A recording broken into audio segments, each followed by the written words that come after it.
နော်ဒီနေ့တော့မရုပ်တံလေးပြန်ထွက်ပြောတာပေါ့နော်အခုတည်းကမျက်လုံးအောင်နေကြံနေသေးတယ်နည်းနည်းလေးကြံနေသေးတယ်ပေါ့နော်ဒါမနေ့ပြန်တစ်ပတ်ခါလောက်ဆိုတော့မျက်မှန်ကြီးချုပ်ပြီးတော့ပြောလို့ရလောက်ပြီတစ်ပတ်ခါလောက်ဆိုတော့ရလောက်ပြီပေါ့နော်ဟောဖြစ်နေတာပါနော်အဲ့တော့နေ့ရက်လောက်ကကျွန်တော်ဖုန်းကြည့်ရင်တော့ဖုန်းကကြည့်လုံးဝဟိုထွက်ကြစာရိုက်ဖိုင်လိုက်စာကြည့်နေကြာကြည့်ရင်ဒါလေးကြိုက်လာပြီမျိုးရောပြီမျက်လုံးတွေအထက်မှာရင်းနေတယ်ဒါကြောင့်မလို့ရုပ်တံမပြောဘဲနေ့ရက်လောက်အေးစစ်ခဏနားလိုက်တာပေါ့နော်ရေးကြီးဖုန်းနေနော်ရေးကြီးတဲ့ case တစ်ခုလောက်ပဲကြိုက်ပြီးတော့ဟောဖြစ်ကျွန်တော်တော့ခဏချထားတာပေါ့နော်ဖုန်းချထားတယ်အဲ့လိုဖြစ်နေဟိုဖုန်းသုံးမှာ short တော့နော်မ short ရင်ကျွန်တော်မျက်လုံးတွေထိခိုက်ကုန်နော်အဲ့တော့အဲကြောင့်မလို့ကိုကသတိပြန်ထားတာကျွန်တော်တော့ဟုတ်ပါအဲ့တော့ပြီးတော့မနေ့ကနောက်ပြီးခဲ့တဲ့နေ့ရက်ကလည်းကျွန်တော်ဖုန်းလည်းတော့ short ရတယ်တူတူဆိုပြီးတော့ကျွန်တော်တခြားနေရာတစ်ခုမှမြင်နေလို့ရှိပါတယ်ဟောကျွန်တော်ပြီးခဲ့တဲ့ရက်ပိုင်းမှာဘန်ကောက်ခဏတော့ပါတယ်ထိုင်းကိုစနေတုန်းတွေကခဏတော့လိုက်ပါတယ်ဒီနေ့ပဲကျွန်တော်ပြန်ရောက်တာပါရောက်ပြီးတော့ကျွန်တော်ဒါလုပ်ငန်းခွင်ပြန်ဆင်းတာပေါ့နော်ဆိုတော့ထိုင်းကိုဘာလို့သွားလဲဆိုတော့ဟိုဘက်ကကျွန်တော်ထိုင်းကိုသွားတယ်ဟိုဘက်ကထိုင်းကဘင်းတိုင်ငံကောင်စီကဗိုလ်ချုပ်ကြီးဟောင်းတယောက်ကရန်ကုန် SO နေပြီးတော့လာတယ်ဆိုတော့မသိရင်ကျွန်တော်တို့ကချိန်မဲ့သွားတယ်လို့ချိန်မဲ့အပြန်ကြတယ်လို့ပေါ့ဗျာဒါမှမဟုတ်ပါဘူးဆိုင်ပါဘူးနော်နောက်တော့တမလိုက်ခီးစင်လည်းဩဂုတ်လိုက်6ခုရှိတယ်ဆိုတော့အဲ့ဒါများဘာလားလူတချို့ကလည်းတင်အောင်တင်မယ်မဟုတ်ပါဘူးတခါလေးရှင်းထားတာမဟုတ်ပါဘူးဘာမှမဆိုင်ပါဘူးနော်အဲ့တော့ဒါပေမဲ့ထိုင်းနဲ့ပတ်သက်ပြီးတော့ကျွန်တော်ဟိုသတင်းစိတ်ဝင်စားဖို့ကောင်းတဲ့အကြောင်းအရာပေါင်းများတော့ကျွန်တော်ဒီစနေတုန်းတွေသွားရင်သိချင်တာသိခဲ့ရတယ်အများကြီးတော့ရှိပါတယ်ကဲထားပါတော့ကျွန်တော်ဒီနေ့ပထမဆုံးကတော့ကျွန်တော်တို့သမရဟိုစတာပေါ့နော်သမရနဲ့စကြတာပေါ့သမရနဲ့စတဲ့အကြောင်းပေါ့သမရသတင်းရတော့သမရကဒီနေ့ဒါ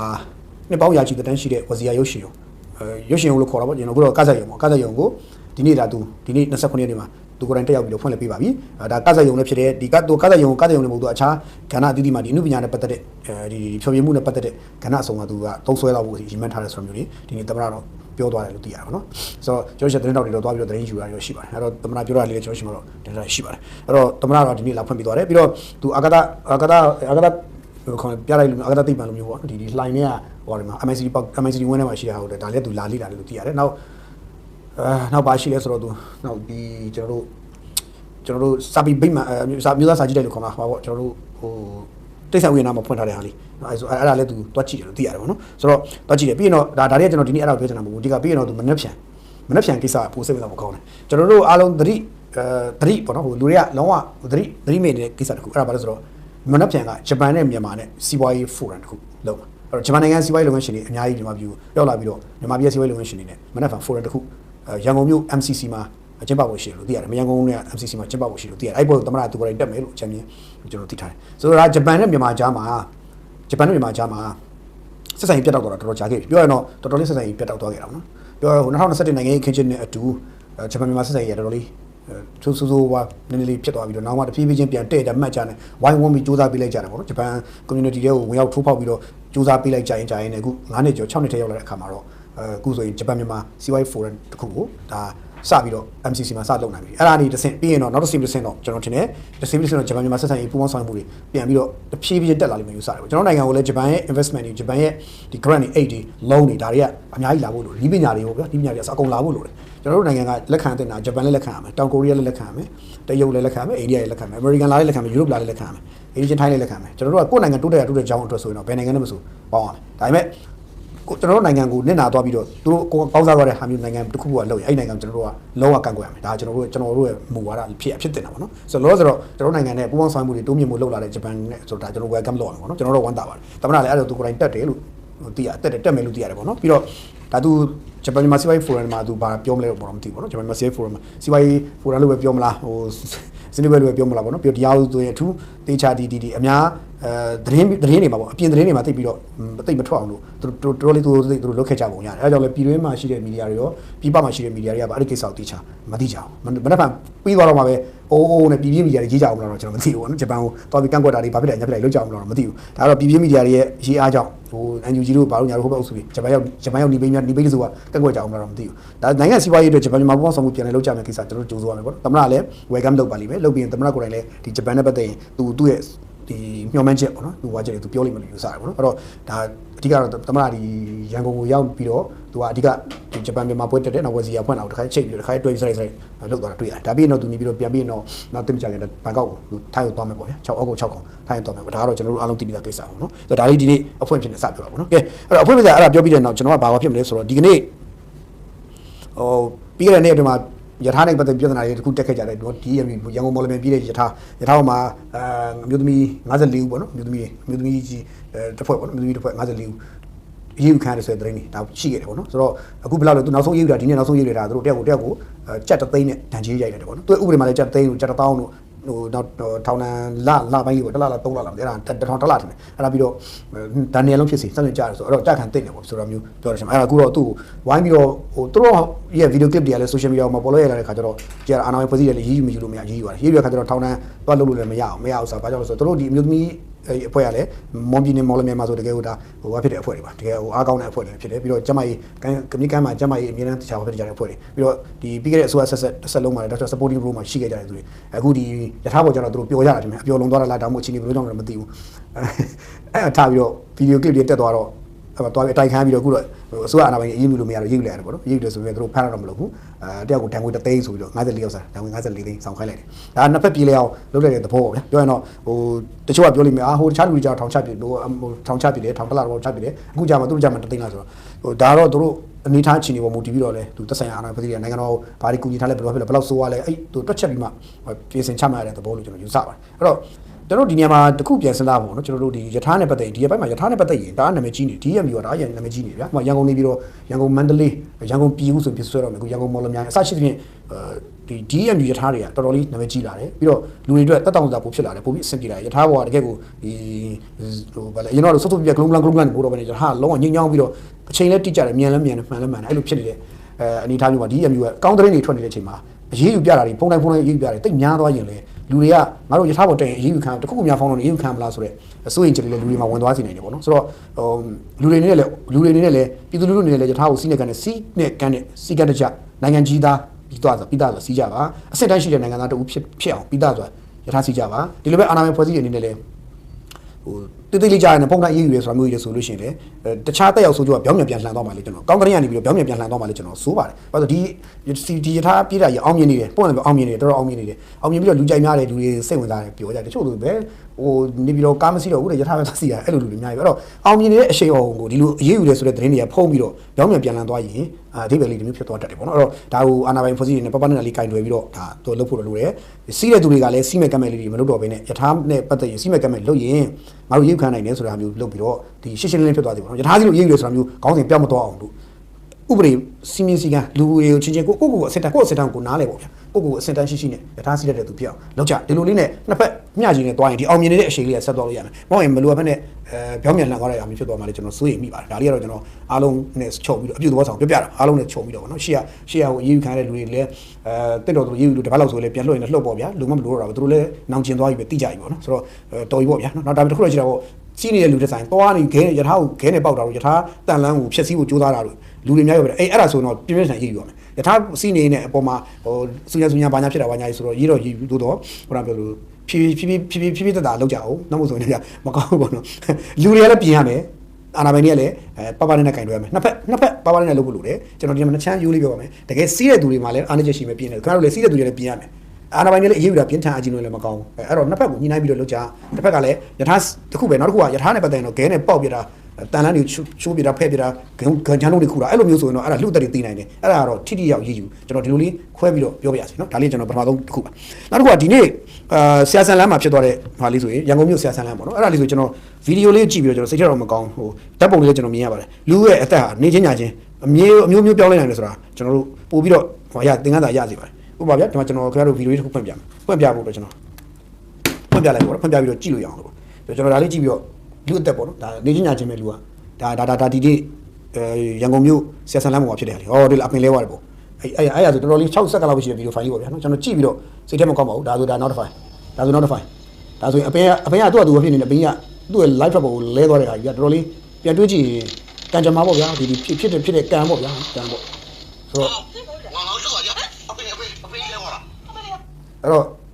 ့ဒီကားသမားကတနာပါတယ်ဟိုတယောက်တော့စုံသွားပါတယ်ဒီဖြစ်စင်မှာတယောက်စုံသွားတယ်ကားလဲပြီးတော့ပိသွားတာပေါ့နော်ကားမောင်းတဲ့သူတွေနေလည်းဒီလိုပဲတွိုင်းလိုင်းနေဗျာဒီရာသီဥတုဒီအချိန်နေမိုးရင်းချိန်နေဘာညာပေါ့ဒါတွေကလူတွေကိုမိုးတွေကြောင့်မိုးရာသီကြောင့်တော့မိုးတွေရွာတော့အပင်တွေကရေအောက်ကနူးတယ်နူးပြီးတော့အပင်ကဘိုက်ကတည်းကမခုတ်ဘူးဝေနေတော့အပေါ်ကြီးပြီးအောက်ကဝေးကမနိုင်တော့တဲ့ခါကျတော့အပင်တွေကဒီလိုမိုးရာဖြစ်နေတာအဲ့တော့လဲကြတာပေါ့ဆယ်ဆလန်းမှာအဲ့ဒါဒီနေ့29ရက်နေ့ကဖြစ်တာပေါ့မနေ့စနေကတော့ဆယ်ဆလန်းပလေးကုံတော်နာမှာမောင်းလိုက်လက်ထွက်ပေါ်တပင်လဲကြတော့တယ်တဲ့ကြီးပေါ့ဗျာတဲ့ကြီးလဲကြတော့အသက် တေဆုံးသူဦးကျော်တက်ဆိုတဲ့ပုဂ္ဂိုလ်ပေါ့အသက်နည်းနည်းဟောပေါ့လူလာပိုင်းရွယ်နော်ကျန်တဲ့ထိခိုက်တရားရှိသူကတူလေး15နှစ်ရွယ်တူလေးပေးရလိုက်တဲ့အတွက်ကံကောင်းစွာဖြင့်ထိခိုက်တရားနည်းနည်းပဲရတယ်ပေါ့နော်ဘာမှမဖြစ်ဘူးပေါ့နော်ဆိုတော့ဟိုရင်မောတော့ဖြစ်ဖြစ်ချင်းတစ်ခါတည်းတမ်းပြီးပြနေကားတော်မှာခင်ဗျပြသွားတယ်ဆိုတော့ကားတော်တော်ကြီးမော့ထွက်သွားတယ်ဆိုတော့လူလည်းအောက်မှာတည်တာပေါ့ကလေးကတော့ကောင်လေးကတော့15နှစ်သားကောင်လေးကတော့တူလေးကတော့ကံကောင်းစွာဖြင့်တက်ရှင်တယ်လူမှုကူညီရေးဖွဲ့စည်းတဲ့ချက်ချင်းသူတို့ရောက်သွားချက်ချင်းကူညီကဲဆက်ထုတ်တယ်ပေါ့နော်တည်တဲ့လူရုံလောင်းတော့ခုတော့ရန်ကုန်စီရောက်သွားပြီဆိုတော့ဒါဆိုရင်သူရဲ့ကံပေါ့ဗျာဒီကံကြမ္မာလို့ပဲကျွန်တော်ပြောပြစီဒီရုပ်တရက်မထင်မှပဲဖြစ်တဲ့ကိစ္စပေါ့သူလည်းသူ့ကိုယ်သူတော့ဒီလိုဖြစ်လိမ့်မယ်လို့တော့ဘယ်မျောလဲမလဲဗျာနော်ဒါပဲကံပေါ့အဲ့တော့ကံမကောင်းစွာဖြစ်မယ်ဆုံးမသွားရပါတယ်အဲ့တော့ဟိုကားမောင်းကြတဲ့သူတွေရန်ကုန်မြို့မှာကားမောင်းကြတဲ့သူတွေဘယ်နေရာဖြစ်ပါကားမောင်းကြတဲ့သူတွေမောင်းတဲ့ခါမှာသတိလေးနဲ့သွားလာမောင်းနေကြပါဘာပြောဟိုကိုကြောင့်မှားတာဖြစ်တယ်လူကြောင့်မှားတာရှိတယ်ကားကြောင့်ဆက်ကြောင့်မှားတာရှိတယ်သူများလာမှားတာရှိတယ်ကံကြမ္မာဖြစ်တာပေးတာရှိဘာဖြစ်ဒီမတော်တဆမှုတွေနဲ့ကိုဒုက္ခရောက်သွားတယ်အဲ့တော့တတိလေးနဲ့သွားကြပါပြီးရင်ကျွန်တော်ဘုရားဘာသာဝင်ဖြစ်တော့သွားတဲ့ခါလေးမှာဒီဟိုကျွန်တော်တို့ဆိုတရဏဂုံပေါ့တရဏဂုံလေးရွတ်ပြီးတော့တွားရင်တော့ပို့ပြီးတော့နည်းနည်းလေးကိုယ့်အတွက်ပို့ပြီးတော့ဟို safe ဖြစ်မယ်လို့ကျွန်တော်တို့ယုံကြည်မှုအရာဖြစ်စေပါတယ်အဲ့တော့ဒါလေးလည်းကျွန်တော်ထည့်ပြတာအဲ့တော့ပေါ်လွန်သွားတဲ့ကားသမားနဲ့ပတ်သက်လဲစေကောင်းဖြစ်အကြောင်းလေးရယ်နောက်တစ်ခုကဒီသူမိသားစုနဲ့ထပ်တူကိုချင်းစာကြောင်းစာနာမိပါတယ်နောက်တစ်ခုကဒီကောင်းတဲ့သူတွေလာပါစေလို့ပဲဆုတောင်းမိပါတယ်နော်ဒါလေးကတော့ဒုတိယတစ်ခုနေနောက်တစ်ခုကမြောက်ဝတီမှာဖြစ်တဲ့ကိစ္စပါမြောက်ဝတီမှာကားဘုံကွဲတယ်ပေါ့ဗျာကားဘုံကွဲတယ်မြောက်ဝတီမှာပောက်ကွဲမှုဖြစ်တယ်ပေါ့ကားဘုံကွဲတယ်လို့ပြောရတယ်နော်ဆိုတော့မြောက်ဝတီမြို့အမှတ်9ရပ်ကွက်ရေဘူးဘုံကျောင်းရဲ့နောက်ဖက်နားမှာရောဘာချန်နာမှာရပ်ထားတဲ့ဒီကားတစ်စီးပေါ့ကားတစ်စီးကမတင်ငါဖွဲ့ဖြစ်နေလို့ဆိုပြီးတော့သွားပြီးတော့ဟိုအဖွဲ့တွေပေါ့ဒီစောချစ်သူရဲ့အဖွဲ့တွေ KND အဖွဲ့တွေကသွားပြီးတော့စစ်ဆေးဖို့သွားတာသူတို့ကဒီအပေါ်တော် report တခြားမလုပ်ခင်မှာပဲကျွန်တော်ထင်တယ်အပေါ်တော်တခြား report မလုပ်ခင်မှာပဲသူတို့လုံနိုင်တယ်ထင်လို့သွားပြီးစစ်ဖို့သွားရင်းနဲ့ကျွန်တော်ထင်တယ်ဟိုအဲ့ချိန်မှာချိန်ကိုက်တစ်ဖက်ကလှုပ်ထက်လိုက်တော့ပေါ်တယ်ဒီချိန်ကိုက်ဘုံလားဒါမှမဟုတ်ဘယ်လိုလဲတော့မသိဘူးပေါ့နော်ချိန်ကိုက်ဘုံလားဒါဘယ်သူထောင်တာလဲဘယ်သူကအဲ့ကားနဲ့ကားဘုံခွဲတာလဲဆိုတာအခုထိတော့လိုက်နေလို့ပေါ့နော်အဲ့မှာပေါ်ကွဲကပြင်းတော့အဲ့ဒီရောက်သွားတဲ့အဖွဲ့ဟိုရောက်သွားတဲ့အဖွဲ့9ယောက်လောက်ရှိတယ်9ယောက်မှာ9ယောက်ကတော့ဆုံးသွားတယ်လို့ကြားတယ်အဲ့ဒီမှာ2ယောက်ကတော့ကံကောင်းတယ်9ယောက်ဆုံးသွားတယ်လို့ဆိုလို့ရှိရင်ပေါ်ကွဲကပြင်းတဲ့ခါကျတော့ရန်အားတော့ပြင်းမှုရတယ်လူတဲ့ခန္ဓာကိုယ်အစိပ်ပိုင်းတွေတစ်စစီတွန်းထုတ်ကုန်ပေါ်ကွဲဘလောက်ပြင်းလဲဆိုလူတွေတပိုင်းပြကုန်လာလို့ခေါင်းပြကုန်ချီးပြကုန်လာလို့လက်တွေပြတ်ထုတ်ကုန်လာကိုလုံးပြတ်ထုတ်ကုန်လာလို့အဲ့လိုဖြစ်ကုန်တယ်အဲ့ဒါ26ရက်နေ့မနေ့ကမော်လုံးမှာဖြစ်တယ်မြောက်ရီမျိုးအမှန်9ရက်ကိုရေဘူးဖုံးချောင်းနောက်ပဲရာဘာချန်နာမှာဖြစ်တယ်ဆိုတော့ဒါဆိုလဲပွင့်လဲပြောရင်ဒါဆိုလဲတော်တော်လေးတော့ဟိုအံ့အားသင့်စရာပေါ့ဗျာဒီမြောက်ရီဘက်မှာကလက်နက်ကင်ပြိပခိုင်လက်နက်ကင်အများကြီးရှိတယ်မြောက်ရီမှာလက်နက်ကင်အဖွဲ့အစည်းအများကြီးရှိတယ်ဒါပေမဲ့ရှိမဲ့ဒီလက်နက်ကင်အဖွဲ့တွေအများကြီးရှိမဲ့ဘယ်အဖွဲ့ကဘယ်သူကဘာကောင်းနေမဲ့ဘယ်သူမှမသိဘူးပေါ့ဗျာအဲ့လိုအကုန်လုံးတနက်တကင်ထားကြတော့အကုန်လုံးကလည်းအနေရှိတယ်ပြီးတော့ပောက်ကွဲစေနိုင်တဲ့ပစ္စည်းတွေတင်နိုင်တဲ့ပစ္စည်းတွေပေါ့ဗျာဒါတွေရှိတယ်ရှိတော့ဒီပစ္စည်းတွေပောက်ကွဲမှုတွေကနေလူတွေတင်နိုင်တယ်ပေါ့နော်အခုတော့ဘာပဲပြောဒီ KND တပ်ဖွဲ့ဝင်9ဦးတည်တယ်9ဦးတည်ဆုံးသွားတယ်2ဦးကဒဏ်ရာရတယ်ပေါ့နော်စုစုပေါင်းတို့သွားတော့ကျွန်တော်တချို့တွေတော့လွတ်တယ်ပေါ့တချို့တွေအနေနဲ့ကင်းနေဒါပေမဲ့အနီးကပ်သွားမိတဲ့လူ9ယောက်ကတော့မစသည်ဖြစ်ကုန်တော့လို့သိရတယ်ပေါ့နော်ဆိုတော့ဒါတယောက်ကလာထောင်ထားတယ်လို့သဘောကကြားရတယ်ဖြစ်နိုင်ကြီးဘယ်သူလဲဆိုတော့အခုဒါတို့တပ်ဖွဲ့ဝင်စုံစမ်းနေတယ်ပြီးတော့အဲ့ဒီပောက်ကွဲမှုဖြစ်ပြီးတဲ့အချိန်မှာညနေဆောင်ကြတာကထပ်ပြီးတော့ထပ်မိုင်းခွဲလိုက်သေးတယ်အဲ့ဒါကြတော့သူကအဲ့ဒါကြတော့ပောက်ကွဲမှုဖြစ်ပြီးတဲ့နောက်အဲ့နေရာအပတ်လင်မှာဒီလက်ချံမိုင်းတွေရှိသေးမလားဆိုတဲ့တန်တရားစိုးရိမ်ချက်ပေါ့နော်စိုးရိမ်ချက်နဲ့သူတို့ကဒီ drop ဘုံလေးတွေချပြီးတော့အဲ့တခြားမိုင်းတွေကိုလူတွေဖယ်လိုက်ပြီးအနားမှာဘယ်သူမှမရှိတော့ဖယ်လိုက်ပြီးတော့လူရှင်းပြီးဆိုတဲ့အချိန်ကျမှဒီမိုင်းရှင်းတဲ့ပုံစံနဲ့လူမသွားတော့ဘဲနဲ့အပေါ်ကနေ drop ဘုံနဲ့ချပြီးတော့မိုင်းကိုထပ်ရှင်းပေးလိုက်တယ်ထပ်ကြံတဲ့မိုင်းတွေရှိမရှိဆိုတော့ချပြီးလိုက်တော့ထပ်ခွဲပြီးတော့ချပေးလိုက်တယ်အဲ့ဒါတော့လူကဒီ drop ဘုံနဲ့ချပြီးတော့ဒါတော့အာဏာပိုင်ဖွဲ့စည်းရေးအစိုးရနဲ့ဒီ BGF တွေပေါင်းပြီးတော့လုပ်တဲ့သဘောပေါ့နော်ဒါတော့ခွဲလိုက်တယ်ခွဲပြီးတော့နေပြည်တော်အဲ့နေရာပတ်ပတ်လေးမှာနောက်ထပ်အနေရမရှိအောင်လုပ်ပေးလိုက်တယ်လို့သိရတယ်အဲ့တော့ပောက်ကွဲမှုကတော့တော်တော်ပြင်းထန်တဲ့အတွက်ဒီဆုံးတာ9ယောက်တခါတည်းဖြစ်တည်သွားတယ်တန်းတွေတန်းရအောင်လည်းတော့ရတယ်ပေါ့ဆိုတော့ဒီပောက်ကွဲမှုကလက်တွေကဘာတူလဲတရားခမ်းဘာတူလဲပေါ့နော်ဆိုတော့ဒီလိုမျိုးပဲဖားကတ်မှာလည်းမိုင်းကွဲတာရှိတယ်ဖားကတ်မှာလည်းမိုင်းကွဲတာရှိတယ်ကျွန်တော်ပြီးရင်မြောက်ရီကိစ္စလေးပြီးသုံးသပ်ပါမယ်ဖားကတ်မိုင်းကွဲတာလေးလည်းကျွန်တော်ချိတ်ချင်လို့ပါဖားကတ်မိုင်းကွဲတာလည်းရှိတယ်ဖားကတ်မိုင်းကွဲတာကြတော့ဒီလုံးခင်းဘက်မှာနော်ဖားကန်လုံးခင်းဘက်မှာ26ရက်နေ့မနေ့ကမနေ့ပိုင်းမှာပဲလုံးခင်းဘက်မှာပေါ့နော်ဒီလုံးခင်းအုပ်စုခွန်စာကုန်းကွင်းနဲ့ဘုံကျောင်းနာမှာမနေ့ကလည်းအဲ့လိုပဲဒီမျိုးမိုင်းပေါ့ဒီကောင်နဲ့ကြည့်ရတာဒီအဲ့ဘက်ကိုစစ်ကြောင်းလာမယ်ဆိုရွေးချက်နဲ့ KIA ရဲ့ line မိုင်းထောင်ထားတယ်လို့သိရတယ်ဒါပေမဲ့ဖြစ်ချင်တော့မိုင်းက KIA ကထောင်ထားစစ်တပ်ကိုရွေးပြီးထောင်တာဖြစ်ချင်တော့အရသားတွေအဲ့ဖြတ်တော့အရသားရှိရမိုင်းကွဲသွားပြီအရသား2ဦးသေဆုံးသွားတယ်ဘေးနာအဆုံးတွေလွင့်တော့ပျက်စီးကုန်တော့ပေါ့2ယောက်မိုင်းထိတည်တယ်3ယောက်ကတော့ဒဏ်ရာရသွားတယ်ပေါ့နော်အဲ့ဒါကတော့ဟိုဖားကတ်ဘက်မှာဖြစ်တာဖားကတ်ဒီလုံးခင်းအုပ်စုဒီခွန်စာကုန်းကွင်းနဲ့ဘုံကျောင်းမှာဖြစ်တယ်เนาะအဲ့တော့ဒီလိုပောက်ကွဲမှုတွေကဟိုဖားကတ်မှာရှိတယ်တက်မတော်ကိုသူတို့က target ထားပြီးတော့ဟိုမိုင်းခွဲတာကြီးလုပ်တာဒါပေမဲ့လည်းဒီတက်မတော်မထီဘူးသူတို့ရသားတွေတော့ထီပြီးတော့ရသားတွေတီးကုန်တော့ပေါ့ဒါပေမဲ့လည်းတစ်ဖက်ကကျတော့ဝါရဖြတ်နေရေးကြတော့စစ်သားတွေတီးကုန်ပြီးစစ်ကောင်စီတီးပြီးတော့စစ်သားမဟုတ်တာတကယ်ရသားကားကြီးကိုတီးနဲ့စစ်ကောင်စီပါဆိုပြီးသူတို့ကဒီလိုမျိုးဆွဆွဲတာပေါ့ဗျာဒါလေးတွေရှိတယ်ဆိုတော့ဒီမြောက်ရီကွဲတာကိုပြန်သွားမယ်ခုနမိုင်းကွဲတာနှစ်ခုချိန်ပြီးတော့ပြောချင်လို့ပေါ့နော်မြောက်ရီကွဲတာပြန်တော့ဆိုရင်ပြီးခဲ့တဲ့ရက်ပိုင်းမှာမြောက်ရီမှာဘာလို့ရှိနေလဲဆိုတော့ဒီကိုတောင်လေးပေါ့ကိုတောင်လေးဘာလဲဆိုတော့ဒီထိုင်းဘက်ကနေတွင်းလာတယ်တရားမဝင်တွင်းကုန်ရှိတယ်တွင်းကုန်ကိုတောင်လေးအဲ့ကိုတောင်လေးကိုနေဆက်ကုန်သွေးဖွဲ့ရတယ်လုံချိုးတပ်ဖွဲ့ဝင်တွေကကိုတောင်လေးဝင်စစ်တယ် စစ်ထားရှိခဲ့တယ်ပြီးခဲ့တဲ့ရက်ပိုင်းမှာဒါဆက်ဆက်လာမဆက်ဆက်လာဆိုတော့စဉ်းစားစရာဖြစ်အောင်ထည့်ပြောကြည့်တာပြီးခဲ့တဲ့ရက်ပိုင်းမှာပြီးခဲ့တဲ့လုံးလေးရဲ့လင်းလိုက်တော့ထိုင်းမှာဆိုမြောက်ရီဘက်မှာရှိတဲ့ကိုလောင်ယူတွေအဲ့ဒါတွေဝင်ပြီးတော့အစိုးရအာဏာပိုင်ဖွဲ့စည်းနေလုံခြုံတက်ဖို့နေစစ်တော့အဲ့မှာတရားမဝင်ကုန်စည်ထိုင်းဘက်ကသွင်းထားပြီးတော့တူလောင်ထားတာပြီးရင်အဲ့ဒီတစ်ဆင့်ချင်းသူကဒီပြည်တွင်းတွေကိုပုံစံမျိုးစုံနဲ့တည်တာအဲ့ဒါရှိတော့ဒီကတရားမဝင်ကုန်စည်ကိုတကယ်ကိုအစိုးရတားမြစ်နေတဲ့အချိန်မှာဒီလိုမျိုးတည်နေတာကြီးရှိနေတော့အစိုးရတားတော့ဒီမြောက်ရီဒီပါစစ်တာဟိုနေသက်ဂိတ်တွေကဂိတ်တွေဖြတ်ပြီးကြော်လာတာမျိုးတရားမဝင်လမ်းကြောင်းမျိုးစုံကကြော်လာတာမျိုးတွေအပြင် plus တခြားလမ်းကြောင်းနဲ့ကြော်လာမှဆိုလို့သူကစစ်လိုက်တယ်စစ်တဲ့ခါကျတော့ခုမြောက်ရီပြောစစ်တော့အဲ့ဒါတွေကနည်းနည်းလေးဒီတိကနေတာဆုံးရှုံးသွားတဲ့ကုန်စည်ပေါ့နော်အဲ့ဒီကုန်စည်တွေတိကနေတာဆုံးရှုံးသွားတဲ့သူတွေအရင်ထဲမှာတော့မကျင်တဲ့ချက်တွေရှိကောင်းရှိနိုင်တယ်ပေါ့နော်တခါဒီလိုပဲဒီ DKB ရဲ့ကြောက်ခက်ပေါ့ကြောက်ခက်ကကြားဖြန့်အုပ်စုအဲ့ဒီအုပ်စုကလည်းခုပြီးခဲ့တဲ့ပိုင်း FBI ကညွှန်ကြားမှုနဲ့ဒီထိုင်းဝန်ကြီးချုပ်နဲ့တွေ့ပြီးတဲ့နောက်ပြီးတော့တခါမြန်မာအစိုးရနဲ့ဒီမြန်မာအစိုးရနိုင်ငံတိုင်းဝန်ကြီးဟိုထိုင်းကိုသွားပြီးဟိုဘက်ကအာဆီယံနိုင်ငံတိုင်းဝန်ကြီးတွေ့ပြီးတဲ့နောက်အဲ့ဒီနောက်ပိုင်းကစပြီးတော့ဘာဖြစ်သွားလဲဆိုတော့ဒီဘက်ကပြီးတော့ DKB ရဲ့လူတွေနေပြီးတော့မှလာပြီးတော့ပြီးခဲ့တဲ့အဲ့ရပိုင်းတွေကတော့ဆိုတော့ဒီရဲ့လူတွေနေပြီးတော့မှလာပြီးတော့ညီတိုင်းဆွေးနွေးပြီးတဲ့နောက်မှာ DKB ကြောက်ခက်နေမြေတွေကနေပြီးတော့ကြားဖြန့်ဟို online လေလူတွေဖွဲ့ရအုံနေချင်းနဲ့တို့ကဘယ်ကိုရွှေ့လဲဆိုတော့ဟိုကျွန်တော်ဒီ DKB စုံစည်းမြန်ကိုရွှေ့တဲ့အဖွဲ့တစ်ဖွဲ့ရှိတယ်အခုဘယ်ထပ်ရွှေ့လဲဆိုတော့ဘုရားသုံးသူပဲရွှေ့တယ်ကျွန်တော်ကခံမဲ့နဲ့ဘုရားသုံးသူဘက်ကိုသူတို့သွားကြလိမ့်မယ်ယူဆတယ်ဆိုတော့အခုဘုရားသုံးသူတော့ရွှေ့တယ်ဆိုတော့ကြားဖြန့်သမားတွေကလည်းအကြီးကျယ်ရွှေ့နေရတယ်သူရွှေ့တော့ပြောရရင်တော့ဗျာဆုံးရှုံးမှုတွေသူတို့ကဆုံးရှုံးမှုတွေဖြစ်သွားတယ်လို့ဖြစ်တယ်ပေါ့နော်ဖြစ်တော့ဆုံးရှုံးသွားတဲ့သူတွေကဘာဖြစ်သွားလဲဆိုတော့ငါတို့ကိုဆုံးရှုံးအောင်လုပ်ရင်ငါလည်းမင်းတို့ကိုပြန်ပြီးတော့မိုင်းခွဲပြီးတော့သတိပေးမယ်ဆိုတဲ့ပုံစံမျိုးနဲ့များမိုင်းခွဲလေသလားပေါ့နော်ဆိုတော့အကုန်လုံးအဲ့ဖွဲ့တွေကိုပေါင်းပြီးတော့များဒါမိုင်းခွဲဖို့တော့ကိုဒီတစ်ဖက်ဘက်ကိုဒါအဲ့မှာလက်နက်ကိုပြီးတော့များလက်နက်ကိုအုပ်စုတွေများတဲ့ခါကျတော့လက်နက်ခဲရလည်းပေါ်တယ်ဗျာဖောက်ခွဲရင်းနေလည်းပေါ်တော့ခေါင်းလေးအဲ့ဒါကားမိုင်းထားပြီးတော့စစ်တပ်ကလာစစ်မယ်လို့ယူဆဖို့ရပါစစ်တပ်နဲ့လူမျိုးတပ်ဖွဲ့တွေလာစစ်မယ်လို့သူယူဆဖို့ရတယ်အဲ့ကြောင့်သူကသွားပြီးတော့ထောင်လာဖြစ်မှာပါဒါပေမဲ့ကန်ဆိုးကျွန်တော်စစ်တပ်ကလူတွေကကန်ကောင်းတာပေါ့နော်ဟိုကန်ဆိုးကျွန်တော် KNA ကလူတွေကတော့ကန်ဆိုးတာဒီကောင်တွေတွားပြီးတော့တွားလို့တော့အခုကိုယ်ဒီလိုကျွန်တော်ခံမှန်းကြည့်တယ်ဒီလိုပဲကျွန်တော်ဖြစ်နိုင်ရရှိတယ်မှန်တယ်ဘာလို့ပလိန်အားနေရနေထပြီးတော့ကားမိုင်းခွဲရလောက်အောင်တော့ရုပ်တရက်ကြီးခွဲရအောင်ဘယ်လိုလုပ်မလဲပေါ့နော်အဲ့မြောက်ဒီမှာက DKB တို့ KNA တို့ BGF တို့တက်မတော်ဘက်ကလူတွေတခါလေ PCR ကောင်တွေလည်း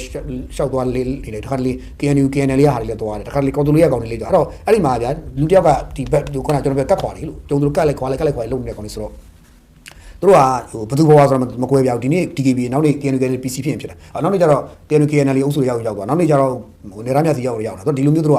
လုံနေကြတာဆိုတော့ဟိုဘသူဘဝရဲဆိုတာထက်တို့အချင်းချင်းကြားမှာမကြည်လဲမှုရှိရင်မိုင်းခွဲတယ်လောက်ကြံတယ်တပ်ဖြတ်တယ်ဒီလိုကတော့ရှိနေတယ်အဲ့တော့ဒါပေမဲ့တို့ target တွေကတော့ရည်ရွယ်ချက်ကတော့အစိုးရအာဏာပိုင်တွေရည်ရွယ်ဝင်ရတယ်တို့တော့အာဏာပိုင်တွေမဟုတ်ဘဲနဲ့တို့အချင်းချင်းပြန်ထိရပုံလဲဖြစ်နိုင်တယ်ပေါ့နော်ဒါတော့ခံမယ်အဲ့တော့ search တို့ကတော့သူ့လူတွေထိရတဲ့ဒါပေမဲ့ခွဲရလဲသူလိုက်နေမှာပေါ့ဒါပေမဲ့လိုက်ပြီးလို့တရားခံပေါ်ရင်တို့ဒါကိုအများပြည်သူတယောက်ထုတ်ပြန်မလားဒါမှမဟုတ် show လေးပဲကိုကြီးညီလေးဇလန်းနဲ့ဖုန်းလေးဆက်ပြီးတော့ကိုကောတာကြီးပဲပြန်ပြောပြီးတော့ပြီးဖုန်းလေးချပြီးတော့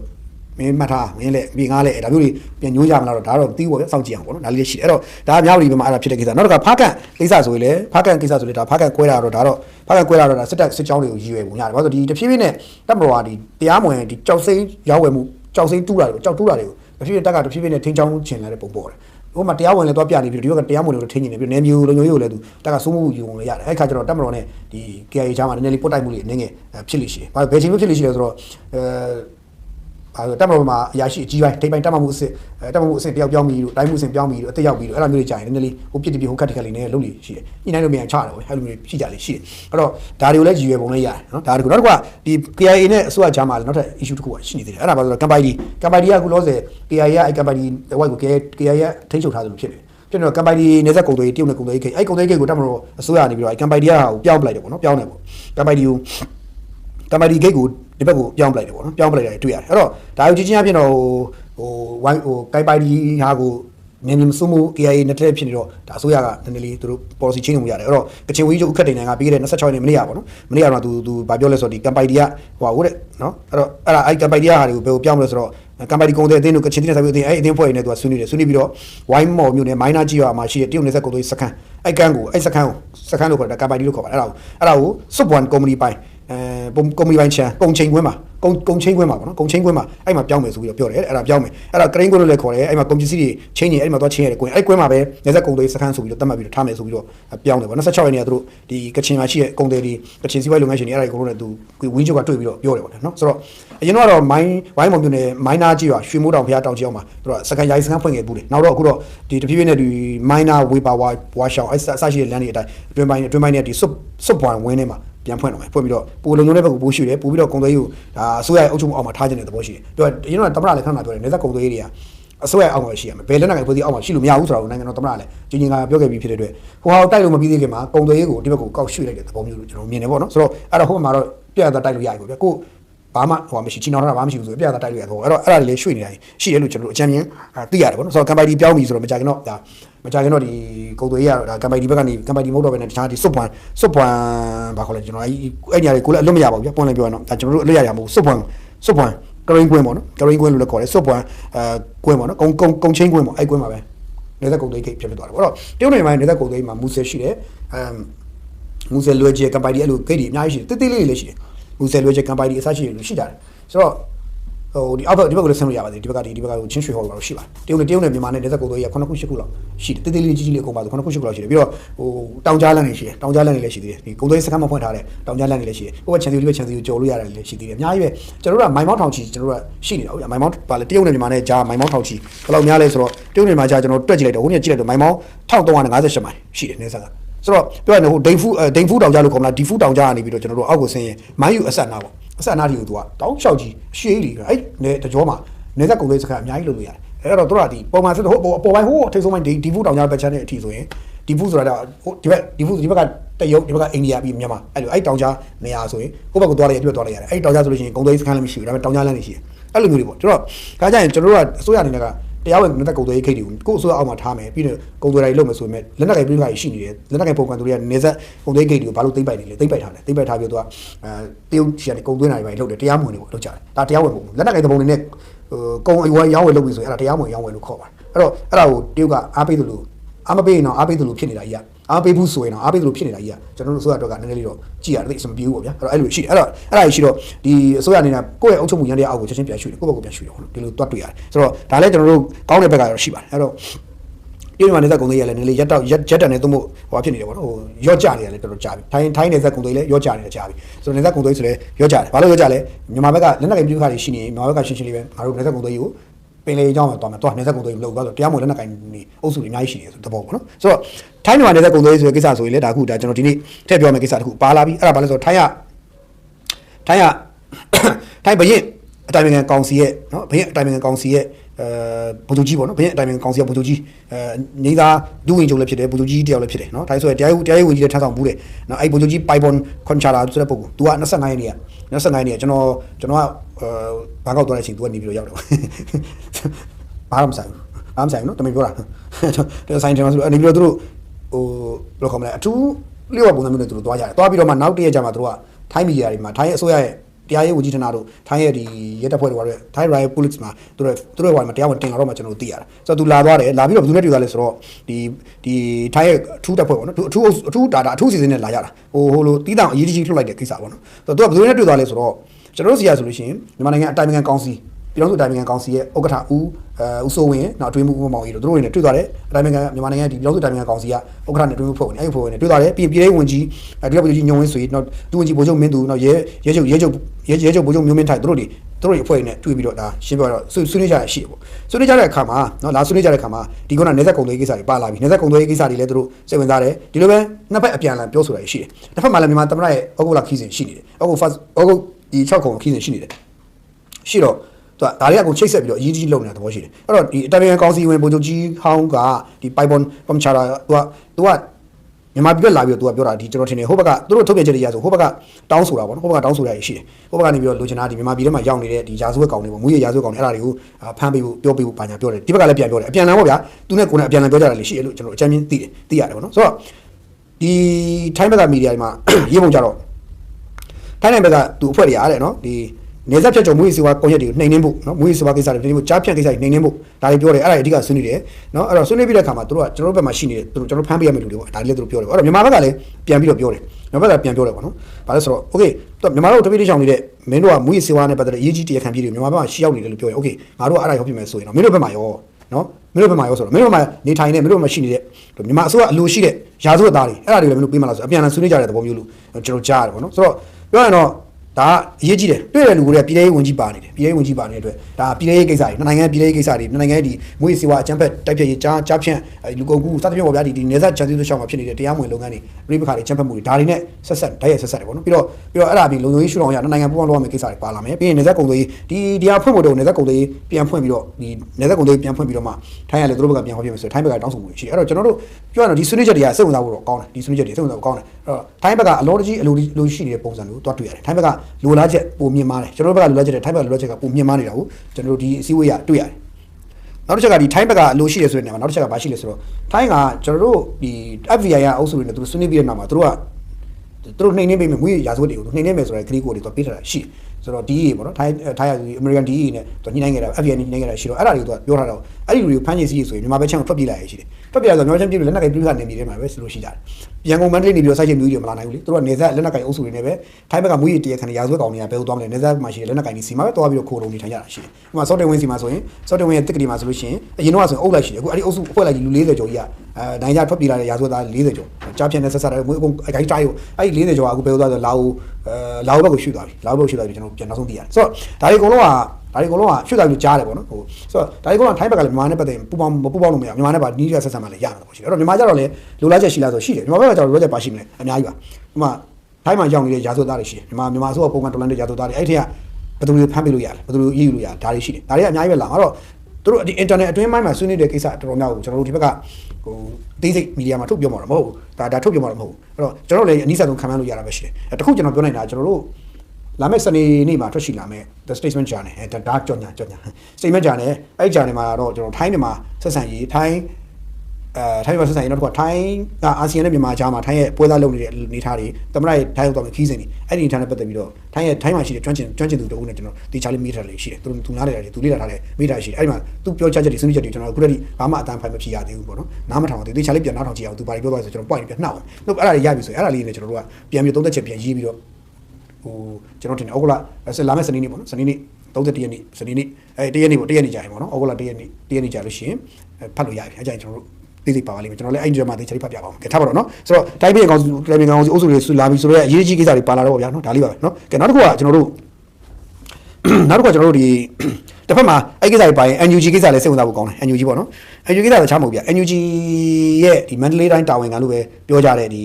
PDF ပေါ့နော်ဒါပကဖလာပါသူတို့ခေါ်တယ်အဲ့ဒီတယောက်ကိုမိုင်းလာဖမ်းလိုက်တယ်အဲ့ကိစ္စပေါ်လို့ရတယ်ပွဲနေစုနေလက်နက်ကိုင်ပြည်ကဟိုဟာပဲလေဒီလက်နက်ကိုင်အုပ်စုတွေကိုနည်းနည်းလေးတော့တင်းနေကြပြီပေါ့ NUG အုပ်စုတွေကနော်အဲ့တော့ဒီမန္တလေးတိုင်းပြည်သူ့ကာကွယ်ရေးအဖွဲ့ရဲ့တာဝန်ခံတဲ့ကိုကနာအောင်အဲ့ဘူးအဲ့တော့မိုင်းလာမှာဖမ်းလိုက်တယ်တဲ့မိုင်းလာမှာနော်သူ့ရဲ့ဇနီးကရှမ်းပြည်ရှေ့ပိုင်းကျိုင်းတုံမှာဖမ်းခံရတယ်ဖမ်းခံပြီးတော့သိမကြောက်တယ်အဲ့မိုင်းလာမှာအဲ့ကိုကနာအောင်ဆိုတဲ့ပုဂ္ဂိုလ်သူကမိုင်းလာမှာ NDA မိုင်းလာဖမ်းလိုက်တယ်ဆိုတော့တိရတော့သူ့မျိုးသမီးကအစ NDA နဲ့မြေထဲမှာသူတို့ချင်းလည်နေတဲ့ပုံပေါ်တယ်အဲ့ဒီကနေမှကျိုင်းတုံဘက်ကိုသူ AC လွတ်တယ်လို့ထင်လို့သူခါသွားမှာပေါ့ဟိုကလည်းအစိုးရလည်းကင်းထောင်နေပါပဲနောက်တော့ပိုင်ရဲဆိုပောက်ကလို့ဖမ်းလိုက်တယ်သူမျိုးသမီးဖမ်းရောပြီးလည်းပြောဟိုအဲ့ဝနာကမိုင်းလာမှာကျန်နေတယ်ဆိုတော့သူမျိုးသမီးကထွက်ဆိုတော့ကြည့်ရမျိုးသမီးကိုလည်းသွားပြီးချုံလို့တော့မသိတော့ကြောက်အဲ့ဒါကျွန်တော်အဲ့ဒါပြီးလည်းပြောမိုင်းလာအဖွဲ့ဒီဘက်ကအစိုးရဘက်ကလှမ်းပြောတော့မိုင်းလာဒီဝနာအောင်ရှိတဲ့နေရာကိုဖမ်းရှေ့နေအောင်တွားရှာကြီးဖမ်းလိုက်တယ်24ရက်နေ့မှာဖမ်းပြီးတော့ကြည့်ရတာကျွန်တော်ထင်တယ်အခုအစိုးရဘက်ကိုပြန်လွှဲပြီးလာတော့ကျွန်တော်မသိဘူးဒါပေမဲ့ဘယ်လိုဖြစ်လွှဲသည်ဖြစ်သည်မလွှဲသည်ဖြစ်စေလောလောဆယ်တော့ NUG ရဲ့ထိပ်ပိုင်းခေါင်းဆောင်တွေထိပ်ပိုင်းအလှော်ထဲမှာရှိတဲ့တချို့တွေဟိုစစ်စင်ရေးမှာပါတဲ့အားတွေအဲ့ကောင်လေးနေဆက်လက်နက်ကိုင်အုပ်စုတွေရှိသွားတာသူတို့မလုံခြုံတော့ဆိုတာပို့ပေါ်လာတာသူတို့မလုံခြုံတော့ဖြစ်ဖြစ်နဲ့တက်မတော်အစိုးရနိုင်ငံတော်အစိုးရနဲ့လက်နက်ကိုင်အုပ်စုတွေငင်းချိုင်းဆွေးနွေးလာလေးသူတို့ရဲ့ဒီပြေးစရာမြေကျင်းလာလေးဖြစ်လာထိုင်းကလည်းဆွေးနွေးနေပြီနေဆက်လက်နက်ကိုင်ဖွဲ့တွေကတော်တော်ဆွေးနွေးနေပြီဆိုတော့သူတို့ပြေးစရာမြေကျင်းလာတယ်တဖြည်းဖြည်းနဲ့သူတို့ပြေးစရာမြေကျင်းလာလေးသူတို့ဘာဖြစ်လာမလဲဆိုတော့နောက်ဆုံးမှာသူတို့ပြောတဲ့ဒေါ်လာရင်းဆိုတဲ့ဟာကြီးကသူတို့ကိုယ်တိုင်ပဲနောက်ဆုံးသူတို့ဒေါ်လာရင်းနဲ့သူတို့ချောင်းပိတ်မိပြီသူတို့ဘောကဇက်သိမ်းမယ်ဆိုတော့သူတို့ကောင်းသူတို့တိလာလေအဲ့တော့ NUG ပါဆက်လုံးမလဲဆိုတော့မိကုန်းကသူ့ရဲ့အောက်ကသူ့လက်နက်ကိုင်အုပ်စုတွေပါဆက်လုံးလို့ပေါ့အဲ့မှာနှစ်ချမ်းရှိတယ်ဒီပြပမှာနေနေတဲ့ NUG အုပ်စုတွေကတော့သူကအမေရိကရောက်နေတဲ့လူတွေဥရောပရောက်နေတဲ့လူဩစတြေးလျရောက်နေတဲ့လူတွေသူတို့က AC ပဲသူတို့ကဖမ်းဘာလို့ဟိုဟာတွေကကိုရီးယားဒီမိုကရေစီအားပေးတယ်ဆိုပြီးတော့အဲ့မှာလုံးဝအဲ့ဒီဘက်ကိုသူတို့ support လုပ်ပေးရဲဆိုတော့ဟိုမဖမ်းဘူးပေါ့ဖမ်းမပေးဘူးပေါ့ဒါပေမဲ့နေဆက်မှာရှိတဲ့ထိုင်းနေဆက်တရုတ်နေဆက်ဘင်္ဂလားဒေ့ရှ်လောက်မဟုတ်ဘူးနော်အိန္ဒိယနေဆက်ဒီဘက်လာအိုနေဆက်အစရှိတဲ့နေဆက်မှာရှိတဲ့လက်နက်ကိုင်အုပ်စုတွေကတော့အုပ်စုတွေကအစိုးရနဲ့ညီချင်းဆွေးနွေးရင် तू ကအစိုးရကိုလက်ဆောင်ပေးရမယ်ဘာပေးမလဲအဲ့တော့ NUG အောက်ကမြေမှာစစ်စင်လို့တဲ့ PDF ခေါင်းဆောင်ပိုင်းတွေကိုရော့ထိုးအပ်တာလက်ဆောင်ပေးတော့ဆိုတော့တေးကြတယ်နောက်ပိုင်းလက်ဆောင်တွေပေးလာလိမ့်မယ်အဲ့လက်ဆောင်တွေပေးရင်တေးကြတယ်လက်ဆောင်ပေးပြီးတော့ညီချင်းယူရမှာဦးညီချင်းတို့ကတော့စင်ပြီးတော့လက်ဆောင်ပေးသလိုပဲဒီ PDF ခေါင်းဆောင်တွေကိုလက်ဆောင်ပေးလိုက်တာပေးလိုက်တဲ့ခါကျတော့ NUG ရဲ့ PDF ခေါင်းဆောင်ပိုင်းတွေဒုက္ခရောက်မယ်ကြာရှည်မှာဒုက္ခရောက်လာမယ်ဘာလို့ပြပမှာရောက်နေတဲ့ NUG ရဲ့ဟိုနိုင်ငံရေးပိုင်းဥဆောင်တဲ့လူတွေကတော့ ACC ပဲဖြစ်ပေမဲ့နေဆက်လက်နက်ကိုင်နေတဲ့ဂျားထဲမှာနေရတဲ့လူတွေရဲ့ဘဝကတော့ချင်းနေမကောင်းဘူးအခုဒါကိုဝနာအောင်ရဲ့ဖြစ်ရကဒါပထမဆုံးဖြစ်ရတစ်ခုပဲထူးခြားတဲ့ဖြစ်ရတစ်ခုပဲအဲ့တော့စိတ်ဝင်စားဖို့ကောင်းတယ်နောက်မှဘာဆက်ဖြစ်မလဲကြည့်ရမှာပေါ့နော်ဆိုတော့ဒါကတော့ငြိမ်းချမ်းရေးကိစ္စတွေအဲ့တော့ကျွန်တော်ဒီနေ့အဲ့ဒါပြီးတော့လွတ်တော်ကိစ္စတွေလည်းကျွန်တော်ဒီနေ့ပြောချင်သေးတယ်ဒီနေ့နည်းနည်းအဲ့ဒါအကုန်လုံးအမြန်တော့ပြောနေတာအကျိုးတွေဖြစ်နေကြလွတ်တော်ကဒီနေ့လွတ်တော်ကပြည်သူ့လွတ်တော်ရဲ့မြို့သားလွတ်တော်မှာဆွေးနွေးချက်တွေကအကြောင်းက2ခု3ခုပေါ့ကျွန်တော်သဘောကျလို့ပြန်ပြီးပြောပါမယ်နံပါတ်1ကပညာရေးဝန်ထမ်းကိစ္စဆိုတော့ပညာရေးဝန်ထမ်းတွေကိုနော်ပညာရေးဝန်ထမ်းတွေကို ဒီအခြေခံခံစား권တွေလာတာလေးတွေပေါ့ဗျာပြောရင်လာတဲ့ပြောရင်လာတာတိုးပေးဖို့ဆိုတော့ပြောချင်တာဒါပေမဲ့ဟိုလွတ်တော်မှာမေးတာကြတော့ဒီလိုမေးလို့မကောင်းတဲ့ခါကျတော့ तू ကဒီအခြေခံလာတာလေးတွေနဲ့အခြေခံရပိုင်ခွင့်လေးတိုးပေးဖို့လွတ်တော်ကိုယ်စားလှယ်ကမေးတယ်ပြည်သူ့လွတ်တော်မှာမေးတော့ဟိုကဒီလွတ်တော်လာမေးတဲ့အချိန်မှာဘာနာခုံဝင်ကြီးကလာဒုဝင်ကြီးကလာဖြေသွားတယ်နော်ဒေါ်တန်းတန်းလေးကဒုဝင်ကြီးလာဒေါ်တန်းတန်းလေးလာဖြေသွားတယ်သူကတော့ရှင်းတယ်ပညာရေးတာဝန်ထမ်းဆောင်တဲ့နိုင်ငံဝန်ထမ်းတွေယာရုအဆင့်လိုက်တတ်မှတ်လာစာနှုံထားနော်လာစဉ်ထောက်ပတ်ကြီးတစ်နှစ်လတစ်ချိန်ခံစားမှုရှိဝတ်စုံစီခါမဲ့နေရအစရှိနေရတယ်တို့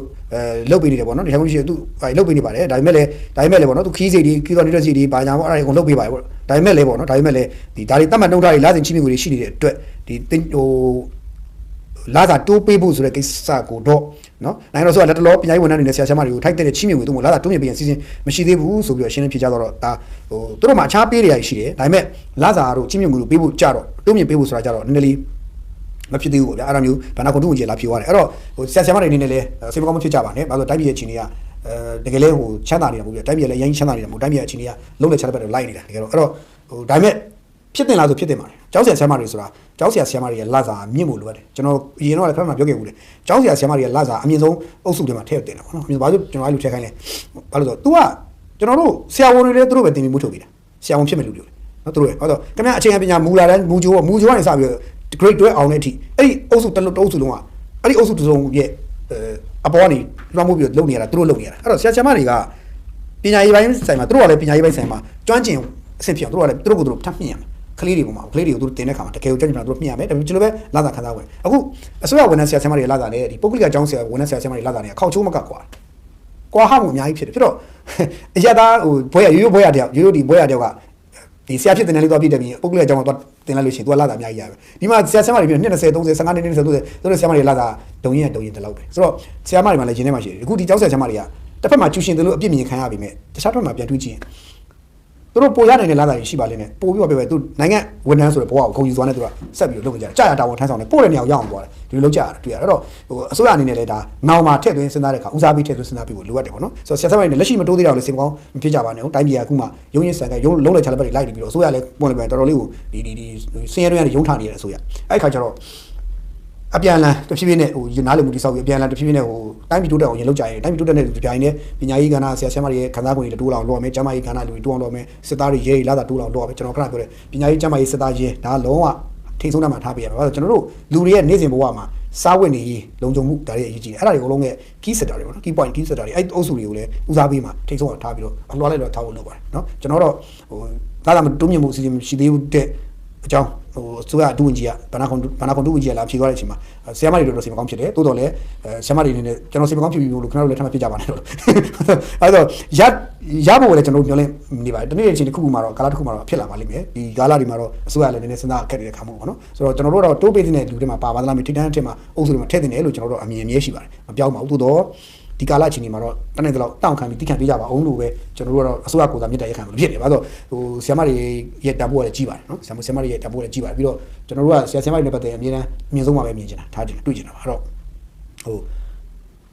တိုင်းပြည်အခြေအနေကြောင့်ခဏတိခံပြီးတော့ပဲလုပ်ကြပါလို့ဒါလေးပြောချင်တာပေါ့နော်ဒါလေးပါနောက်တစ်ခုကတော့ဒီကရားစစ်ရှောင်းတွေပေါ့ကရားလို့တော့မှကမေးလို့ကရားစစ်ရှောင်းပြောတာပေါ့တကယ်တော့စစ်ရှောင်းတွေအကုန်လုံးနဲ့ဆိုင်ပါတယ်သူကစစ်ရှောင်းတွေနဲ့ပတ်သက်ပြီးတော့စစ်ရှောင်းတွေရဲ့ကားတွေပေါ့ဗျာကားတွေနဲ့ပတ်သက်ပြီးတော့သူဒီ2021နိုင်ငံရေးခင်းဖြစ်တဲ့အချိန်မှာတိုက်ပွဲတွေဖြစ်ကြတော့လူတွေကစစ်ဘေးရှောင်ကြရင်ကိုကားတွေတက်တမ်းမတိုးမိတာရှိတယ်အများကြီးပဲရှိတယ်ဘယ်တိုးဖို့မပြောနဲ့ကြားပြည်နယ်မှာဆိုတိုးဖို့မပြောနဲ့ခင်ဗျာဘယ်သူမှမရှိတော့ဘူးလေအဲ့တော့အခုမှပြန်တိုးဆိုရင်5နှစ်လောက်ရှိတယ်ကားတွေတက်တမ်းတွေကြောကုန်ပြီဥပဒေကကျတော့9နှစ်ကျော်ရင်အဲ့ကားလုံးဝသွားပြီ9နှစ်လောက်တက်တမ်းမတိုးသွားပြီအဲ့တော့ကိုက9နှစ်ကျော်နေပြီကျော်လာပြီဆိုတော့ဟိုပြော2020လောက်ကကား2025လောက်မှာသွားပြီလေကြော်ကုန်ပြီဘာလို့တော့9နှစ်လောက်ပြသွားမှာ2020မှာတက်တမ်းတိုးရမယ်ကား2025ထိမတိုးရသေးဘူးဆိုသွားပြီသူအဲ့တော့သူကတရားမဝင်ဖြစ်တော့မှာအဲ့တော့အဲ့ဒါကိုတိုးပေးဖို့ဆိုတာမျိုးတွေနဲ့သူကဆိုတာပြောတော့လာဖြစ်တဲ့လူဝင်ကြီးကလည်းသူတို့လုပ်ပေးနေပါပြီဆိုကြောင်ပြောတယ်အထောက်ထားခံရတဲ့လူနဲ့ယူလာခဲ့သူတို့လုပ်ပေးနေပြီဆိုပြောတယ်အဲ့တော့ကျွန်တော်ကူမှအဲ့တော့စဉ်းစားမိတာစစ်ပေးရှောင်ဟုတ်တာဗောလို့ခင်ဗျာကျွန်တော်တို့ဒီကရားတို့ရှမ်းတို့ရှမ်းမြောက်မှာရှိတယ်ကရားပြည်နယ်ရှိတယ်ရှမ်းမြောက်ရှိတယ်ကရင်မှာလည်းရှိတယ်ချင်းမှာလည်းရှိတယ်ရခိုင်မှာလည်းခုရှိသွားပြီခင်ဗျာအများကြီးပဲနေရာသီးသီးမှာရှိတယ်အညာဒေသတွေမှာလည်းရှိတယ်အများကြီးပဲဆိုတော့ဒေသသီးသီးမှာနိုင်ငံဝန်ထမ်းတာဝန်ထမ်းဆောင်နေတဲ့လူတွေရှိတယ်တာမန်ရသားတွေရှိတယ်လူတာမန်ပုဂ္ဂိုလ်တွေရှိတယ်ပတ်စံရှိတဲ့လူရှိတယ်သူတို့စစ်ပေးရှောင်တဲ့ကသူတို့ကားကိုတတန်းတိုးဖို့မပြောနဲ့ခင်ဗျာသူတို့ကားကတော့ကျုံတဲ့ကောင်ကျုံလို့မှတပုံလေးလက်နက်ထောက်ပြီးတနက်ထောက်ပြီးတော့ဆွဲမောင်းသွားရင်သူတို့ပေးလိုက်ရတာမျိုးတွေပေါ့အဲ့ဒါမျိုးတွေကျတော့သူတို့လည်းမစင်ပြီးတော့အဲ့ဒါတွေကားတွေကိုတတန်းတိုးဖို့ကိစ္စမှာ တကယ်စစ်ပေးရှောင်ဒေသဖြစ်တော့အောက်ထောက်ထားခိုင်မှာဖြစ်ပြီးတော့သူဒီရှောင်ခဲ့သူသွားရှောင်တဲ့နေရာဒေသနဲ့ဆက်ဆက်ပြီးတော့တကယ်ဘာဖြစ်လဲဆိုရင်တော့အစိုးရပြန်လုပ်ပြီးတယ်အစိုးရလည်းပြန်ကြည့်ပြီးနေတယ်ဆိုတော့လွတ်တော်လာဖြေသွားပါတယ်အဲ့တော့လွတ်တော်မှာဖြေသွားတဲ့အဲ့ဒီတက်တန်းလွန်ကားတွေပေါ့နော်ဘာကြောင့်လဲစစ်ပေးရှောင်ရတဲ့အတွက်တက်တန်းလွန်သွားတဲ့ကားတွေပြန်တိုးပြီးတယ်တိုးပြီးလုပ်နေပါတယ်ဆိုတော့ဖြေသွားတာတွေ့ရတယ်ဒါလေးကျွန်တော်စိတ်ဝင်စားလို့ဒီနေ့တရေဖြစ်ထည့်ပြတာပါအဲ့တော့ကျွန်တော်ကစစ်ပေးရှောင်တွေလူကြောက်ဖြစ်တယ်ကာခွန်မြကတက်တန်းမတူတာ3-5နှစ်ရှိလို့ခင်ဗျားကတက်တန်းတော်တို့ရဲ့ခက်ခဲဖြစ်မယ်ဆိုရင်မဖြစ်အောင်လို့ဒီလွတ်တော်အစင်းလေးချက်ကိုပြပြီးတော့ကျွန်တော်တို့လွတ်တော်မှာဒီလိုဆွေးနွေးတယ်ကျွန်တော်တို့တိုးပြီးပါပြီးရင်ကျွန်တော်တို့အထောက်အထားလေးတေချာယူရအောင်ဆိုထောက်အထားလေးတေချာလုပ်ထားပြီးတော့မှတွားပြီးတော့တိုးလိုက်ကြပါဒီတစ်ခေါက်တော့တေချာလုပ်လိုက်ကြပါနော်တက်ဆိုင်ရောက်ရှိရမြို့နယ်နဲ့နှိစက်သုံးနဲ့တက်ဆိုင်ဒေသအတိုင်းဒေသလိုက်ပေါ့နော်ရအောင်လုပ်ကြပါဒီတစ်ခေါက်တော့ဘာပြောအစိုးရလည်းပြန်ပြီးတော့နားလည်မှုရှိသူဖြေလျှော့ပေးနေပါတယ်နော်ကဲဒါလေးတော့ကြိုးကြောက်တယ်ပဲနောက်တစ်ခုကအဲ့ဒါတည်းနောက်တစ်ခုကဒီနောက်ထပ်နှစ်ခုကဘာလဲဆိုတော့ကားဂိတ်တွေဒီကားတွေမှာဂိတ်စခန်းတွေစစ်တပ်စခန်းတွေရှိတယ် PS ကားတွေထားရတော့ဒါဘောကတပုံလိုပဲလုံးမှာအချက်ဘက်ကချက်ဘက်လိုပဲလုံးမှာအဲ့တော့အစိုးရဖြစ်တဲ့အစိုးရရဲ့တမတော်အစိုးရအောက်ကတမတော်ရဲ့ဂိတ်စခန်းတွေရှိတယ်ဂိတ်စခန်းတွေကပတ်စံနေကောက်တယ်ဆိုတဲ့တင်းတွေကအချို့ပေါ့နော်ဂိတ်စခန်းချို့ပတ်စံနေပြည်သူတွေချက်ပတ်စံနေတောင်းနေပါညာဆိုတဲ့ဟာမျိုးတွေရှိတယ်ဆိုတော့ရှိတယ်ဆိုပြီးတော့ပြောလိုက်ရှိတယ်အဲ့တော့တချို့ကပြောလိမ့်မယ်ဗျာတချို့လုံခြုံရေးတပ်ဖွဲ့ဝင်တွေတချို့တော့ဒီဂိတ်စခန်းမှာဖြစ်တဲ့သူတွေကငါတို့တမတော်သားတွေငါတို့ရဲအဲ့လိုမလုပ်ဘူးငါတို့ဘာမှငါတို့လာမစောကားနဲ့လို့တချို့ကပြောလိမ့်မယ်ပွင့်လည်းပြန်ခင်ဗျားတို့ကမှန်မှန်ပါလိမ့်မယ်တချို့လူတွေကလုပ်တယ်ဗျတကယ်လို့တချို့လူတွေကဆိုတော့ကျွန်တော်လည်းကိုတွေ့ကျွန်တော်လည်းကိုတွေ့ကျွန်တော်ကိုယ်တိုင်ကိုတွေ့နော်ကိုတွေ့နော်ကျွန်တော်နေရာတစ်ခုကိုသွားတယ်တကယ်ကြုံတယ်နေရာပြောတော့ဘာအဲ့နေရာနေထိုင်အဲ့လူတွေခေါ်ပြီးပြခံမှာဆိုနာမည်ပြောတော့ဒါပေမဲ့တကယ်လူလိုက်ကျွန်တော်ပြောလို့ရတယ်ဒါပေမဲ့ထားပါတော့နေရာတစ်ခုကျွန်တော်သွားတယ်လာပြီးတော့ပြတယ်ရဲတယောက်ပေါ့နှစ်ယောက်ကိကရဲနှစ်ယောက်ထိုင်နေတယောက်ကလာတယ်ကားကိုဘယ်တော့လို့ပါဆိုကျွန်တော်ပြပြတာကျွန်တော်သူတခြားသူမပြောသူကြည့်တော့လည်းနည်းနည်းလေးဟိုဖြစ်နေဒါပေမဲ့သူ့ကျွန်တော်ကြည့်တော့ဈေးတော့စင်ကွန်သူတာဝန်ကျတဲ့နေရာလေးဗျာနည်းနည်းလေးသူဘယ်လိုခေါ်လဲတိတ်ပြီးတော့စင်ပြလိုက်တဲ့နေရာတော့မဟုတ်ဘူးပြီးတော့တက်လက်သူကနည်းနည်းလူလာပိုင်းနဲ့ကြော်နေပေါ့နော်ဆိုတော့သူနေတယ်လေလူမှာပဲလေလို့ဆိုတော့တော်မဟုတ်ဘူးလေးပေးခဲ့အောင်ကျွန်တော်9000နဲ့တွေ့ထုတ်ပြီးဟာကြားတယ်9000နဲ့နေတာပေါ့ဗျာနေတယ်လေဆိုတော့1000ပေးခဲ့ရတယ်အဲ့လိုဆိုတော့ဒါပေမဲ့ကျွန်တော်အဲ့ဒါကိုသူ့ကိုစိတ်လဲဆိုးလိုက်စိတ်မဆိုးဒါပေမဲ့စိတ်မကောင်းဖြစ်သွားတာ။အော်သူတို့ဒီလိုဖြစ်သွားရင်လူတွေကကျွန်တော်တော့ဘာမှမဖြစ်ဘူးစိတ်ထဲမှာကျွန်တော်ဘာဖြစ်မလဲလူတွေကအဲ့ဒါကိုမကျင်နိုင်ရင်မကြိုက်ရင်စိတ်ဆိုးရင်ဒေါသထွက်ရင်စိတ်မကောင်းရင်အဲ့ဒါသူ့တစ်ဖွဲ့လုံးကြုံပြီးတော့ပြောချလိုက်လို့ရှိရင်ရဲတပ်ဖွဲ့ကတိတ်ခါကြတာ။တက်မလို့တစ်ဖွဲ့လုံးစိတ်ကကြတာ။ဆိုတော့အဲ့ဒါမလုပ်ရဘူးပေါ့နော်။အဲ့တော့ဟိုတစ်ခေါက်ဆိုလဲဟိုတစ်ခေါက်နှစ်ခေါက်တော့ကျွန်တော်ကြုံဘူးလေ။တစ်ခေါက်ကတော့ကျွန်တော်ဓာတ်ရိုက်နောက်တစ်ခါကျကျွန်တော်ရဲ့တယောက်ကပေါ့နော်။သူကြုံကျွန်တော်ကြီးတယောက်ကသူတိုက်ကျွန်တော်ပါတယ်။ဒါပေမဲ့ကျွန်တော်ကြီးတယောက်သူတဲ့ကြုံတယ်။ဒါပါတော့အဲ့တော့ရှိတယ်အဲ့တော့ခုလွတ်တော်မှကလည်းမေးတယ်မေးတော့လွတ်တော်မှမေးမယ်လွတ်တော်မှသူတဲပေးလို့မရလွတ်တော်မှကပါလူလက်ကြကြီးမေးတာပဲဒီလိုမျိုးဂိတ်ဒီမှာဂိတ်ချပြီးတော့ကားတွေကိုစစ်တဲ့ခါမှာလူနဲ့စစ်တဲ့ခါကျတော့အသတိလည်းရှိနိုင်တယ်နောက်တစ်ခုကပြီးတော့ဒီမောင်ကူမူရည်တွေနဲ့ချိတ်ဆက်ပြီးတော့လွတ်သွားတဲ့ကားတွေလည်းရှိသွားနိုင်တယ်မာညာပဲပြီးလို့ရှိရင်လူအစားနီးပညာနဲ့စက်တွေနဲ့စစ်လို့မရဘူးလားဆိုတော့မေးတော့အဲ့မျိုးပေါ့နော်ဆိုတော့ဘိုးချုပ်မင်းသူကဒီလေးတူကြီးဘိုးချုပ်မင်းသူကလာဖြစ်တယ်ကျွန်တော်ကြည့်တာလေကျွန်တော်ဒီနေရာနေရွှေ့လေးပြောတာဘိုးချုပ်မင်းသူလည်းတနာပါတယ်သူခင်ဗျာဘာလို့လဲဆိုတော့ကျွန်တော်သူ့ကိုကြည့်တာပြည်သူ့တော်ပြေးလိုက်မြို့သားတော်ပြေးလိုက်ပြည်သူ့တော်ပြေးလိုက်မြို့သားတော်သူတော်တက်ပတ်လိုက်ရိုက်နေတာကျွန်တော်ကြည့်တာအခုဒီလွတ်တော်ကြီးတစ်ချောင်းလုံးကျွန်တော်စောင့်ကြည့်နေတာသူ့ကိုအများဆုံးမြင်ရဆိုဖြစ်တယ်ဟုတ်ပဲလေသူဒီဘက်လေသူပြေးရတာသူ့ရဲ့ဟိုဌာနဆိုင်ရာတိုင်းရဲ့အလုပ်ကိုကောင်းကောင်းတော့လုပ်ချင်ရှိသေးလားမသိဘူးအဲ့တော့ပြည်ထဲမှာအဲ့လိုလွတ်တော်ဖြေဖို့အတွက်တရားဒါမှမဟုတ်လေဒီအလုပ်လုပ်ဖို့အတွက်တရားအဲ့လိုဒီနည်းနည်းတော့ဒုဝန်ကြီးတော့နောက်ထပ်တရားထားအောင်ထင်နေအကြီးထားမှထင်နေမဟုတ်ရင်လေအဲ့ဒုဝန်ကြီးဘိုးချုပ်မင်းသူလည်းလွတ်တော်နဲ့ညားတော့မယ်လွတ်တော်ရေသူကြီးလွတ်တော်မှာအိမ်ဆောင်နေပွဲရောက်တော့မယ်သူလွတ်တော်ပါသူကြီးပဲကျွန်တော်ဖြစ်တယ်ပြည်သူ့လွတ်တော်သားလည်းသူပဲအမျိုးတော်လည်းသူပဲသူကြီးတဲ့ကြည့်နေအိုးတော်တော်ဟောပြတာအဲ့တော့သူရဲဌာနမှာသူ့ရဲ့ဒီပြည်ထောင်ဝန်ကြီးဌာနရုံးမှာရုံးထိုင်တာတဲ့လွတ်တော်မှာထိုင်ရတာပုံများဆိုတော့ဖြစ်နေပြီလို့နော်အဲ့ဒါလည်းတွေ့နေရတယ်သူလည်းကဲထားပါတော့အဲ့တော့သူကလာဖြေတယ်သူဖြေတဲ့ခါမှာလည်းအောက်ခြေမှာအဲ့လိုတချို့ဟာတွေရှိတယ်သူတို့အရေးမှုတွေရှိတယ်ဆိုကြအောင်သူပြောတယ်ကျွန်တော်ဒီနေ့ website မှာကျွန်တော်တင်ထားပါတယ်အဲ့ဒါလေးအောက်ခြေမှာဘာဖြစ်လို့ရှိရင်သူတို့သိတယ်သူတို့ထောက်ထားသူတို့တင်ချရတဲ့ခါကျရင်သူတို့အရေးယူတာရှိပါတယ်ဆိုတော့ပြောတယ်ဒီလိုပဲသူနီးပညာအရာလုပ်မယ်ဆိုရင်နီးပညာလုပ်လို့ရတယ်တိုးတော့နီးပညာမရလုပ်မယ်ဆိုတဲ့နေရာမှာလည်းဘာရှိနေလဲဆိုတော့ဒီကျွန်တော်တို့ကပြဿနာဒီစက်တွေကဈေးကြီးရလေဝယ်ပြီးတာခုဆိုရင်သူတို့ထားတဲ့နေရာရှိတယ်ဟိုညောင်ခါရှိလို့နေရာမျိုးတွေတခြားပါပဲဟိုအရာတွေတိုင်းမှာလည်းရှိတယ်ဟိုမန္တလေးဘက်တွေမှာလည်းရှိတယ်အဲ့လိုဂိတ်တွေကိုကြီးတွေသူလူတွေမစစ်တော့စက်နဲ့ကားတွေရွာတွေဖြတ်ပြီးတော့နော်ဟိုသူစကန်ကားတွေတုံးစကန်ဖတ်ချလိုက်တယ်ဖတ်ချပြီးတော့ကားတွေမှာပါလဲဝင်စစ်လိုက်တယ်အဲ့လိုမျိုးပေါ့နော်ဆိုတော့အဲ့ဒါဂိတ်တွေထားတာရှိတယ်ဟိုသူတို့အဲ့ဒါကိုတိုးချဲ့ပြီးလုပ်ဖို့လည်းသူတို့စူးစမ်းနေတဲ့အကြောင်းလေးသူပြောတယ်ပေါ့နော်သူဖမ်းတာလေးလည်းပြောတယ်ဘယ်နှမှုဒီလိုစက်တွေနဲ့ဖမ်းလို့ဘယ်နှမှုမိတယ်ဆိုတာလည်းသူပြောတယ်အများကြီးပဲသူပြောပြီးတော့အဲ့ဒါနဲ့ဒါပေမဲ့သူအောက်ခြေမှာလည်းအဲ့လိုဒီပြည်သူလူထုနဲ့ဆက်ဆံတဲ့အခါမှာမောင်ဆက်ဆံတာမျိုးဟိုရင်းသီးဆက်ဆံတာမျိုးเนาะအခါချင်းဝင်ယူတာမျိုးဒါမျိုးတွေရှိရင်သူတို့လည်းသိထောက်ထားခိုင်းမှသူရေးရတယ်လုပ်နေပါတယ်ပေါ့ဗျာဒါပေမဲ့ခက်တာတနိုင်လုံးမှရှိတဲ့ဂိတ်တွေစစ်တပ်စခန်းတွေရဲစခန်းတွေသူဘလို့မှတချို့ကကြလဲဘလို့မှမလူတို့ကလည်းတိုင်ဖို့ကြတော့လဲတက်တရသိချာမရှိဘူးပြီးတော့တခက်တာလည်းတိုင်မှုကြတော့လဲလူလူကြတော့လဲဗျာဟိုတိုင်ပြီဆိုရင်အမှကိုယ်တိုင်လိုက်ပြီးတော့ဒါတွေကထွက်ဆိုရတာတွေလူလူလည်းစိတ်ညစ်လာဒါပေမဲ့ခက်တာလည်းချို့ကြတော့လဲရောချတာပေါ့ဗျာရောချတာပါဇက်ကပြောကြတာပေါ့ဆိုတော့ကျွန်တော်ဒီနေရာမှာယူလေးပဲပြောရရင်တော့ရဲတပ်ဖွဲ့ဝင်တွေလုံခြုံရေးတပ်ဖွဲ့ဝင်တွေတပ်မတော်သားတွေအောက်တချို့ပေါ့နော်တချို့အဲ့လိုယူတဲ့လူတွေရှုပ်နေတယ်လေမလုပ်ကြတာကောင်းပါတယ်မလုပ်တာအကောင်းဆုံးပဲကိုလုံးမိန်လည်းဒီနေ့ကစရက်တာအကောင်းဆုံးဘာကြောင့်လဲဆိုကိုယ့်အတွက်လည်းအနေရခင်းတယ်ပြီးရင်ကိုယ့်အဖွဲ့အစည်းကိုလည်းကိုယ့်ကြောင့်တိတ်ခါမကြစေတော့ဘူးကိုယ်တိုင်လည်းအနေရခင်းတယ်ပြီးတော့ဘာလဲဆိုတော့ပြည်သူလူထုကလည်းအဲ့ဒီမှာစိတ်ပိုင်းဆိုင်ရာအရာသူတို့လည်းပုံယုံကြည်မှုပုံရလာစေ အားလုံးကောင်းတဲ့ဘက်ကိုပဲရွေးလိုက်ပါဒီရတဲ့ပတ်စံလေးအပေါ်မှာမြင်ပြီးတော့ရှောက်လောက်တာကနောင်မှာကိုယ့်အတွက်ထိခိုက်နိုင်တယ်ကိုယ့်အဖွဲ့အစည်းထိခိုက်နိုင်တယ်တချို့ကလေမလုပ်တင်တာမလုပ်ကြဒါအကောင်းဆုံးပါဘာလို့ဆိုတော့မကောင်းပါဘူးပြည်သူလူထုကြတော့ခင်ဗျာတကြက်ပေးရလဲတရားပေးတယ်ပြောကြမှာပေါက်ကြိုက်ပြောရင်ပြောမှာပြီးရင်တို့ကမကျင်တဲ့ကြောင်ပေါက်တက်ခဲ့ကုန်ပြောချင်တာပြောမှာအဲ့တော့အဲ့ခါကျတော့ထိခိုက်နေတာတဲ့ခါကျတော့မကောင်းဘူးပေါ့နော်ပြည်သူလူကြီးတက်ဖို့နေချာမှာဒီလိုမျိုးအဖုထလေးတွေဖြစ်တာမကောင်းဘူးပေါ့နော်ဆိုတော့ကျွန်တော်တို့ကကျွန်တော်ဘာဖြစ်တဲ့ကိစ္စမျိုးဆိုရင်ဘာမှဖြစ်ခဲ့တာကြားလာနေပြီပြလာနေပြီဒီနေ့ထဲမှာဖြစ်တာဒါပေမဲ့ကျွန်တော်သိပြီအဲ့ဒါကောင်းနေသိမရှိဘူးသူတော့ကျွန်တော်ကိုစိတ်ထဲတော့ဖြစ်တယ်စိတ်ထဲမကောင်းဖြစ်တယ်သူတို့ဒီလိုကြီးပါဖြစ်တယ်ဘယ်ကောင်းမလဲဒါရစိတ်ထဲဖြစ်တယ်နော်ဒါအခုဘာမှစိတ်ထဲမှာမရှိလို့ဘယ်ကိတ်ပါညာဆိုကျွန်တော်ထုတ်မပြောတာဆိုတော့ရှိတယ်ဗျပြီးတော့ဒီထဲတော့ तू မသိဘူးသူကနည်းနည်းလေးမဖြစ်နေတာဆိုယူဝင်ဖြစ်နေတယ်ပေါ့နော်ဆိုတော့သူတို့လည်းတာဝန်ကြတဲ့နေရာတနေရာမှာကြားပြီးသူတို့လည်းတုတ်တဲ့ချင်းလမ်းကြောင်းလည်းမရှိစိတ်တွေညစ်ပြီးတော့လေပြီးတော့စင်ပြီးတို့နေရတဲ့သဘောလည်းဖြစ်မှာပါပင်မတော့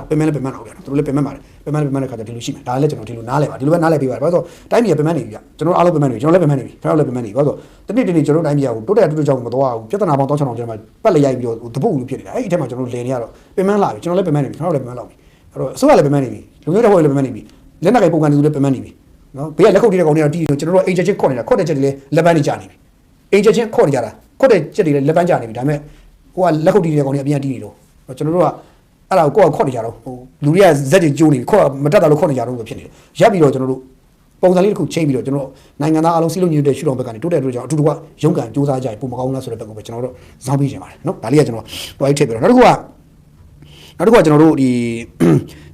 စီကိစ္စပေါ့နော်တောင်သူတွေလက်သမားတွေအတွက်စီကိစ္စအဲ့ဒါကိုလွတ်တော်မှတ်တယ်ကမေးတယ်အဲ့ဒါတော့အမျိုးသားလွတ်တော်မှာခုနဟိုကားကိစ္စကနေလည်းအမျိုးသားလွတ်တော်မှာမေးတာနော်အဲ့တော့တောင်သူကြွားကိစ္စကြီးလည်းမေးတယ်တောင်သူတွေတက် smart card လေးထုတ်ပြီးတော့စီလုပ်ပြီးပါလားအခုပုံလေးရရောတော့တောင်သူတွေစီဝဲတာခက်တယ်မှာညာပေါ့ဗျာလူလက်သမားတွေသူတို့မှာထောက်ထားလေပိုင်လို့ဆိုမဲ့လေပိုင်တဲ့ပုံစံလေးနဲ့စီတော့ဝင်လဲဟုတ်လားမဟုတ်လားအတူလေးစစ်တယ်မသိအဲ့ဒါလေသမားတွေအကုန်လုံးကြွားကလေး smart card လေးထုတ်ပြီးတော့အဲ့ကလေးကင်ပြီးတော့အဲ့ဒါလို့ကိုတာလေးနဲ့အဲ့လိုထုတ်ပြီးပါလားဆိုတော့လွတ်တော်မှာကပြောတာအဲ့တော့လာဖြေတဲ့တူဝင်ကြီးကတော့သူကဖြေပါတယ်လက်စစ်ဆိုင်းတူဝင်ကြီးလာဖြေတဲ့ခါမှာသူတို့ပေးတယ်ပေါ့ဗျာသူတို့ပေးတယ်ပေါ့သူတို့လောက်ကြရလို့ဒါပေမဲ့သူတို့အနေနဲ့ smart card တွေထုတ်ဖို့ကြတော့သူ data server တွေပါတွေ story အများကြီးလို့တော့အရင်လှုပ်ရှုပ်တယ်ပေါ့အရင်သူတို့မှလည်းဒီလို percent budget ပြင်အောင်မှာအချိန်ယူရမှာအဲ့ဒါကြောင့်သူတို့ရုပ်တရက်တော့သူတို့လုပ်လို့မရသေးဘူးဒါပေမဲ့သူတို့အနေနဲ့ဒီ QR နဲ့တော့ scan ဖတ်ပြီးပေးဖို့ကိစ္စတွေသူတို့စလုပ်နေတယ်ပေါ့လေအခု QR scan ဖတ်တွေလုပ်နေတယ်လေတောင်သူလေသမားတွေနဲ့သူစိုက်ပျိုးမှုမျိုးကဏ္ဍနဲ့ MSME အတွက်ကိုသူတို့ပို့ပြီးတော့အခုမကြခင်မှာလည်းဒီပြည်တွင်းထုတ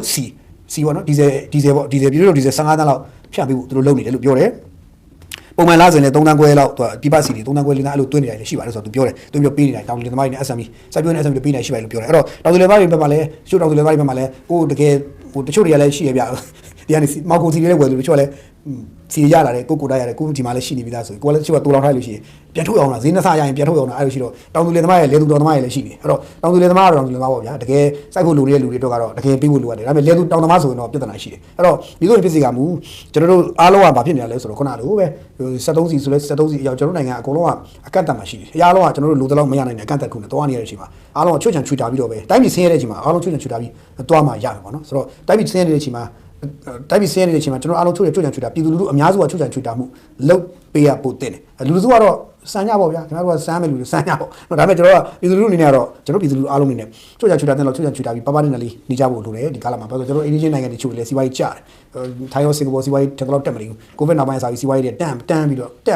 တချို့ဆိုရင်တော်တော်လေးဟိုစီးပွားရေးရိုင်းနေတယ်နိုင်ငံအိန္ဒိယနိုင်ငံတချို့တွေနိုင်ရိုင်းနေတယ်ဟိုစီးပွားရေးနိုင်ငံတွေပြည်မပြေးတဲ့နိုင်ငံတွေအများကြီးပဲကျွန်တော်နိုင်ငံလည်းအဲ့ထက်မှာဟိုမပြေသူမမဆောင်လို့ဖြစ်နေတဲ့နိုင်ငံပါပဲအဲ့တော့တက်နေတော့နိုင်ငံတော်တာဝန်ရှိသူတွေထိပ်ပိုင်းအလွှာလိုက်ပေါ့ဗျာကိုယ့်ရဲ့ဟိုနေ့စဉ်သုံးဆွဲစီတွေကိုတက်နေတော့ short ချကိုယ့်ရဲ့ဒီဟိုဘာဖြစ်ကိုယ့်ရဲ့ဟိုတုံးဆွဲနိုင်တဲ့ဟိုဖြည်းဖြည်း short ချပြီးတော့ဒီချွတ်ချွေတာပြီးတော့ပဲကျွန်တော်တို့ပြန်ပြီးရုံးထအတူရုံးထမှာလို့ကျွန်တော်မြင်တယ်ချွတ်ချွေတာပြီးတော့ပဲအတူရုံးထစူးစမ်းပြီးတော့တနေ့တစ်ချိန်မှာကျွန်တော်တို့ဘာမဆိုဝယ်စားနေတဲ့ဘာမဆိုဝယ်ဖြစ်နေတဲ့အစိမ့်တန်းနိုင်ငံသားတွေဘဝရောက်ဖို့ကျွန်တော်တို့အတူစူးစမ်းမှာရမယ်လို့ပဲကျွန်တော်ပြောချင်တယ်အဲ့တော့ကျွန်တော်ဒီနေ့အဲ့ဒါပြောရင်းဒီနေ့တော့အဆုံးသတ်ပါမယ်အားလုံးပဲကိုယ်ရည်ရှိပါတိုက်ပြီးကိုစိန်နာမှထားပါတစ္ဆာရှိပါကိုယ်နိုင်ငံသားချင်းချင်းအပြန်အလှန်တက်ဖြတ်နေကြတာကိုလက်ခုပ်လက်ဝါးတီးပြီးပြောနေတဲ့လူမိုက်လူရန်ကလူသက်အချမ်းဖက်အားပေးသမားခမားဖြစ်နေသလားဆိုတော့ပြန်လည်မျိုးထုတ်ပါလို့ပြောရင်းနဲ့ဒီနေ့လည်းကျွန်တော်တည့်ရနီးလာခဲ့ပြီပေါ့ဗျာ